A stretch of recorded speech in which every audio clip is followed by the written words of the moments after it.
sometimes the most heroic thing a man can do is admit that he's weak. And sometimes the bravest thing a man can do is to ask for help.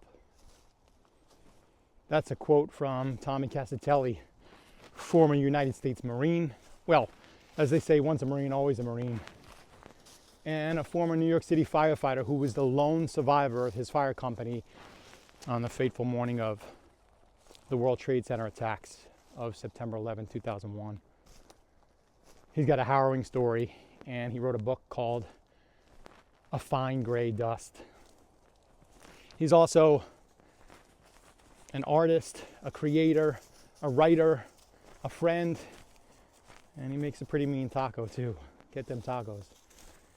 And he's an inspiration and a mentor and a guide for me, because I remember when I was going through difficult times, I didn't know where to turn.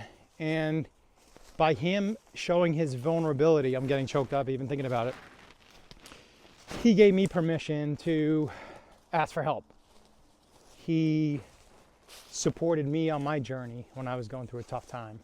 And that was such a blessing, because it literally saved my life in some ways. It made me feel like I wasn't broken, that there was nothing wrong with me, that I was just dealing with the challenges of life.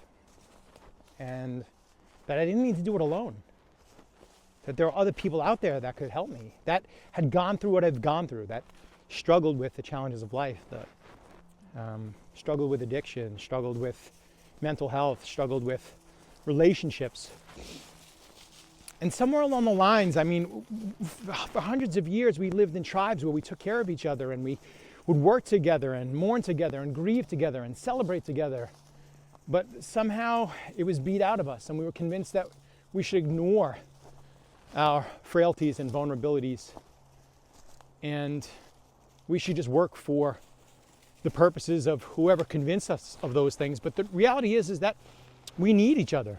We are human beings that are meant to connect and experience a multitude of challenges and experiences together and work together through those challenges. Nobody does anything alone. I'm Ed Hegan, a former New York City firefighter and a mindfulness meditation coach, and I also work as a peer mentor at Guardian Revival. It's a nonprofit that helps improve the mental health and well-being of military, veterans, and first responders. If you want to learn more, check out guardianrevival.org. Amazing programs and services. But when I was a firefighter in Brooklyn, I never did anything on my own. I got to that fire from the chauffeur. The engine chauffeur would get us the water. The forcible entry team would bust down the door, and the engine company would advance the hose line. We do nothing on our own.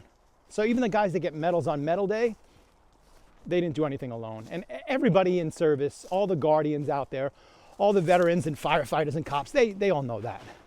We don't do anything on our own. It always takes a team effort.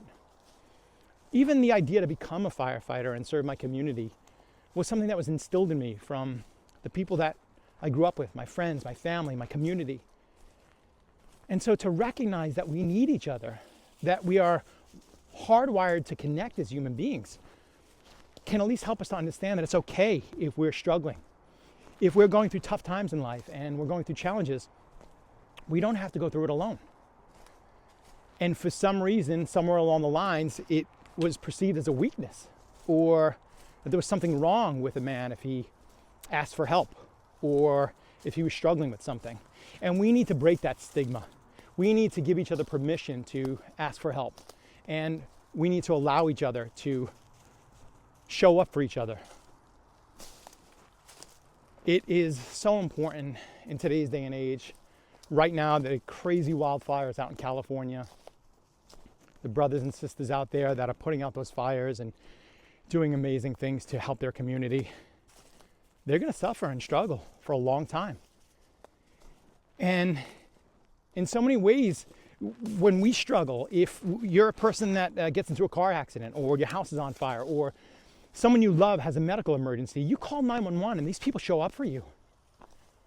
Well, now it's time for us to show up for them and to give them the space to heal and to support them with all the weight and the burdens they've been carrying from years or decades of service. And sometimes people don't even realize the damaging effects that chronic stress can have on our minds and our bodies, and how it spills out over into the rest of our life, destroying our health, our relationships, our mental and emotional and spiritual well-being. And so it's so important that we give each other permission and remind each other that it's okay to ask for help.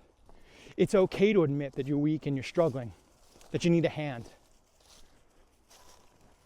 For some reason, the first responders and military, they're pedestalized. And it's seen as if they're the heroes. They don't need help. They're the ones that help others. But that's just not true. They need help and support and guidance. And they need to feel loved and cared for and seen and heard, just like everybody else does. It's a basic human need, regardless of whether you're in service or first responder or not. And so our ability to recognize our own challenges, our own inner struggles, and to then see ourselves in each other is a beautiful gift that we can give to each other. That vulnerability can give us permission to ask for help and to do the inner work necessary to heal from some of the challenges we've gone through. I truly believe that that is our life purpose. We live in a world, our society is relatively young. Our country is only a couple hundred years old. The formation of it, this whole society is new. And for thousands of years, we existed as tribes and groups in a very natural way. We always fed each other. We always defended each other. We always protected and provided for each other. And so how do we take that back in the modern world? In the modern world that is constantly trying to convince us that we should tough it out and work harder and do more and be more, when do we get the opportunity to just admit that we're struggling a bit? We need some help. We need some guidance. We need some support. And if you're a man out there and you're going through a tough time and you're not exactly sure what to do, just know it's okay if you need to ask for help. It's okay if you need to admit that you're struggling and that you're weak and that you're having a problem dealing with stuff. Because if you don't do that, it manifests itself in so many unhealthy ways. As disease, it can spill over into your relationships and destroy families. And sometimes if we can just reach out and ask for help and come together as a community to support each other and recognize that, you could be black, white, straight, purple, yellow, it doesn't make a difference.